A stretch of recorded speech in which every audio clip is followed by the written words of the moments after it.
আজিকালি যে ইমান মানুহৰ কেঞ্চাৰ হোৱা হৈছে আৰু এই কেঞ্চাৰত মানুহৰ মৃত্যু বহুত হোৱা হৈছে আৰু তাৰ মেইন কাৰণটো হ'ল অৱহেলা।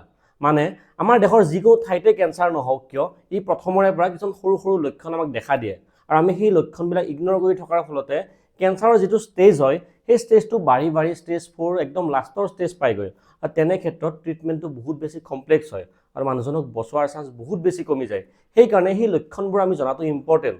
নমস্কাৰ, মই ডক্টৰ হীৰজ্যোতি ডেকা। আপুনি যদি এই চেনেলটো এতিয়ালৈ ছাবস্ক্ৰাইব কৰে তেতিয়াহ'লে ছাবস্ক্ৰাইব কৰি লওক, কাৰণ এই চেনেলটোত আপোনাৰ বাবে হেল্ডি ভিডিঅ'বোৰ আহি থাকে। আজি আমি এই ভিডিঅ'ত প্ৰথমে জানিম কেঞ্চাৰ কি হয় আৰু তাৰপিছত আমি 9টা এনেকুৱা লক্ষণৰ বিষয়ে জানিম যিকেইটা লক্ষণ কেঞ্চাৰৰ প্ৰাৰম্ভিক পৰ্যায়তে মানে কেঞ্চাৰ একেবাৰে ষ্টাৰ্টিঙৰ ষ্টেজতে আপোনাক দেখা দিব আৰু সেই লক্ষণবিলাক জানি আপুনি ডক্টৰৰ ওচৰ চাপিব পাৰিব আৰু কেঞ্চাৰৰ পৰা বচাৰ চান্সটো বহুত গুণে বঢ়াই তুলিব পাৰিব।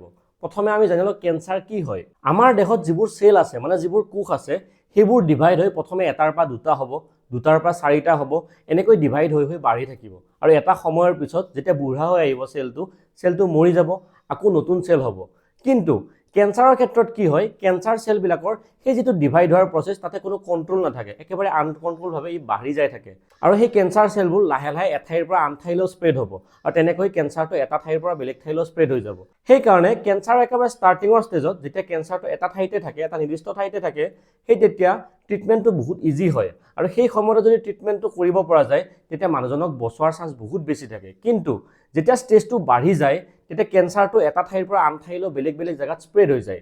যদি কেঞ্চাৰটো ব্ৰেষ্টত হৈছে, ব্ৰেষ্টৰ পৰা ব্ৰেইনত যাব, বনত যাব, বেলেগ বেলেগ ঠাইত স্প্ৰেড হৈ যাব আৰু তেনেকুৱা ষ্টেজত মানুহজনক বচোৱাৰ চান্স বহুত বেছি কমি যায়, কাৰণ ট্ৰিটমেণ্টটো বহুত বেছি কমপ্লেক্স হয়। কেঞ্চাৰ বিভিন্ন ধৰণৰ হ'ব পাৰে, যেনে breast cancer, lung cancer, colon cancer, cervical cancer, oral cancer.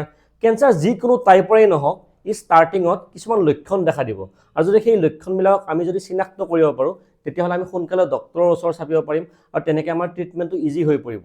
সেইকাৰণে আমি প্ৰথমে এই ভিডিঅ'ত জানিম 9টা এনেকুৱা লক্ষণ যিকেইটাক আপুনি চিনাক্ত কৰি একেবাৰে সময় নষ্ট নকৰাকৈ ডক্টৰৰ ওচৰ চাপিব লাগিব। নাম্বাৰ 1, ভোক কমকৈ লগা।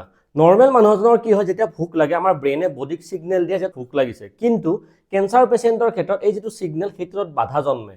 সেইকাৰণে মানুহজনৰ ভোক নালাগিব আৰু মানুহজনে ভালকৈ খাব নোৱাৰিব, মানুহজন একেবাৰে দুৰ্বল হৈ যাব। ইয়াৰ উপৰিও কেঞ্চাৰ চেলবিলাকক আমাৰ বডিৰ নৰ্মেল চেলবিলাকতকৈ বেছি এনাৰ্জি লাগে। সেইকাৰণে যেতিয়া আমি খাওঁ সেই যিটো আমি এনাৰ্জি পাওঁ সেই এনাৰ্জিটো বেছিভাগ কেঞ্চাৰ চেলবিলাকেই লৈ লয় আৰু তাৰ ফলত আমাৰ নৰ্মেল বডিৰ চেলবিলাকে বাঢ়িব নোৱাৰে। সেইকাৰণে মানুহজন লাহে লাহে ক্ষীণাই যাব ধৰে।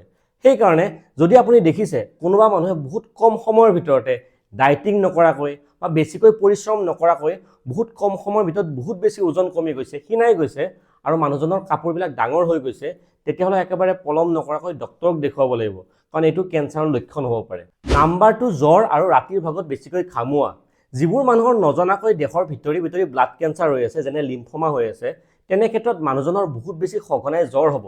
আৰু নৰ্মেলি আমাৰ জ্বৰ কেতিয়া হয়, যেতিয়া দেহত ইনফেকশ্যন হয় তেতিয়া জ্বৰ হয়। কিন্তু এনেকুৱা কেছত আমাৰ একো ইনফেকশ্যন নোহোৱাকৈ আমাৰ জ্বৰ হৈ থাকিব আৰু মানুহজনে মেডিচিন খোৱাৰ পিছতো সেই জ্বৰ ভাল নাপাব আৰু সেইকাৰণে যদি আমাৰ কাৰোবাৰ তেনেকুৱা হৈ আছে তেতিয়াহ'লে পলম নকৰাকৈ ডক্টৰক দেখুৱাব লাগিব।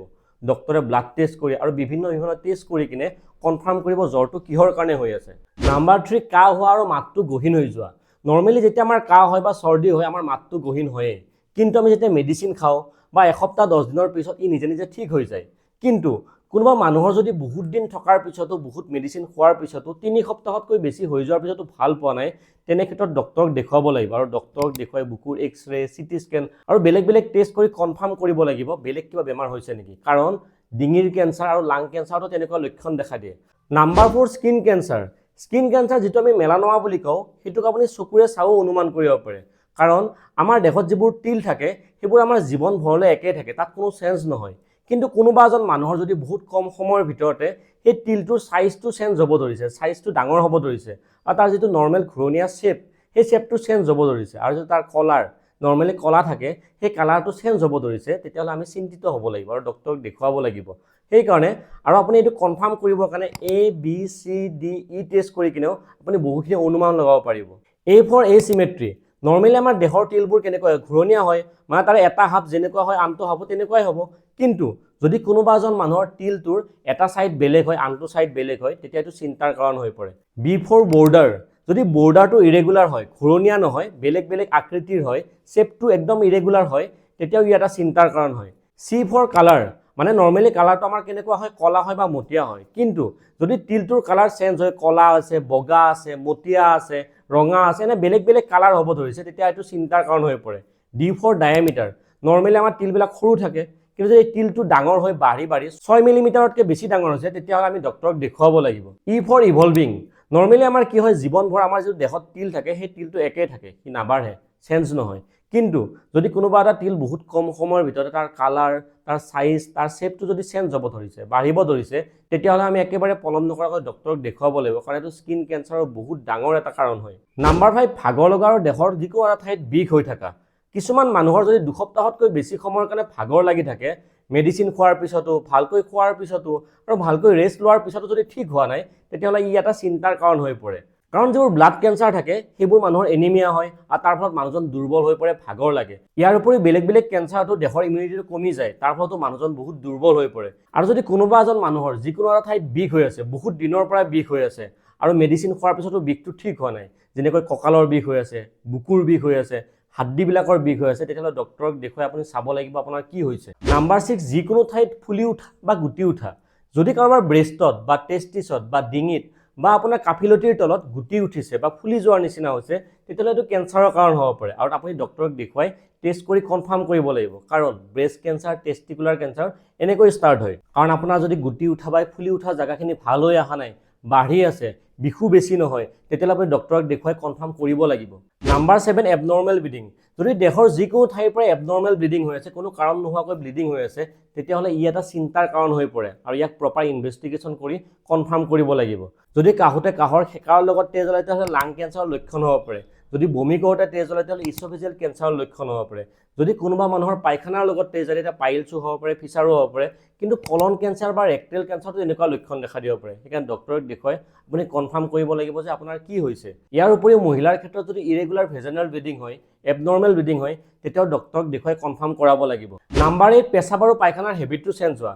মানে যদি কোনোবা এজন মানুহৰ সঘনাই পায়খানাৰ হেবিটটো চেঞ্জ হয়, বাউল হেবিটটো চেঞ্জ হয়, মানে কেইদিনমান ধৰি পায়খানাটো বহুত বেছি টান হয়, আকৌ মাজতে কেইদিনমান পায়খানাটো বহুত বেছি ঢিলা হয়, তেনেকুৱা যদি আপোনাৰ ৰেগুলাৰ হৈ থাকে, আপুনি চিন্তিত হ'ব লাগিব। আৰু যদি আপোনাৰ পায়খানাৰ লগত তেজ যায় বা পায়খানাটো কলা হয়, তেতিয়াহ'লে ই কলন কেঞ্চাৰ বা ৰেক্টেল কেঞ্চাৰৰ কাৰণ হ'ব পাৰে। আপুনি ডক্টৰক দেখুৱাই কনফাৰ্ম কৰিব লাগিব এইটো আপোনাৰ ফিচাৰ হৈছে, পাইলছ হৈছে নে কেঞ্চাৰ হৈছে। ইয়াৰ উপৰিও আৰু কোনোবা এজন মানুহৰ যদি পেচাবৰ লগত যদি তেজ যায় বা পেচাব কৰিলে বিষায় আৰু সঘনাই পেচাব হয়, তেতিয়াহ'লে এইটো পেচাবৰ ৰাস্তাৰ কেঞ্চাৰ বা ইউৰিনাৰী ব্লেডাৰৰ কেঞ্চাৰ হ'ব পাৰে। নাম্বাৰ 9, যদি কোনোবা মানুহৰ বহুত দিনৰ পৰা খোৱাখিনি ভালকৈ গিলিব পৰা নাই, বা এনেকুৱা অনুভৱ হৈ আছে যে ভালকৈ তাৰ হজম হোৱা নাই, অবুখ লাগি আছে, আৰু এচিডিটি বা গেছ হোৱা বুলি ভাবি মেডিচিন খোৱাৰ পিছত ঠিক হোৱা নাই, তেতিয়াহ'লে আপুনি এইটো গেছ বা এচিডিটি বুলি ভাবি ইগন'ৰ কৰি নাথাকিব। কাৰণ তেনেকুৱা হ'লে আপুনি ইছ'ফেজিয়েল কেঞ্চাৰ বা ষ্টমাক কেঞ্চাৰৰ লক্ষণো হ'ব পাৰে। কাৰণ ইছ'ফেজিয়েল কেঞ্চাৰ আৰু ষ্টমাক কেঞ্চাৰৰ আৰম্ভণিটো তেনেকুৱা লক্ষণবোৰ দেখা দিয়ে। সেইকাৰণে আপুনি ডক্টৰক দেখুৱাই প্ৰপাৰ ইনভেষ্টিগেশ্যন কৰি কনফাৰ্ম কৰিব লাগিব। মই এতিয়ালৈ কোৱা গোটেইবোৰ লক্ষণে সাধাৰণ লক্ষণ হয়, যিবোৰ আমি নৰ্মেলি চবেই ফেচ কৰি থাকোঁ। সেইকাৰণে আপুনি এইটো নাভাবিব এই লক্ষণবোৰ আছে মানে আপোনাৰ কেঞ্চাৰ আছেই। কিন্তু যদি আপুনি মেডিচিন খোৱাৰ পিছতো, ডক্টৰক দেখুৱাৰ পিছতো বহুত দিন ধৰি এনেকুৱা ফেচ কৰি আছে, তেতিয়াহ'লে আপুনি ডক্টৰক দেখুৱাই প্ৰপাৰ ইনভেষ্টিগেশ্যন কৰি ভিতৰত আপোনাৰ কি বেমাৰ হৈ আছে সেইটো আপুনি জানিব লাগিব। আপুনি পলম কৰিব নালাগিব, কাৰণ মেক্সিমাম কেঞ্চাৰত যে মৃত্যু হয়, তাৰ কাৰণটো হ'ল এনেকুৱা লক্ষণবোৰ আমাক আগৰ পৰা দেহৰ পৰা পাই থাকোঁ, কিন্তু আমি সেইবোৰক ইগন'ৰ কৰি থকাৰ ফলত আমাৰ কেঞ্চাৰৰ ষ্টেজটো বাঢ়ি এনেকুৱা অৱস্থা পায়, য'ত আমাৰ ট্ৰিটমেণ্টটো ইমান কমপ্লেক্স হয়, মানুহজনক বচাব দিগদাৰ হৈ পৰে। আৰু আপোনাৰ যদি ভিডিঅ'ত কোৱা কথাখিনি ভাল লাগিল, ভিডিঅ'টো লাইক কৰি সকলোৰে লগত শ্বেয়াৰ কৰিব, আৰু চেনেলটো ছাবস্ক্ৰাইব কৰিব, আৰু ভিডিঅ'টো শেষলৈ চোৱাৰ বাবে আপোনাক ধন্যবাদ।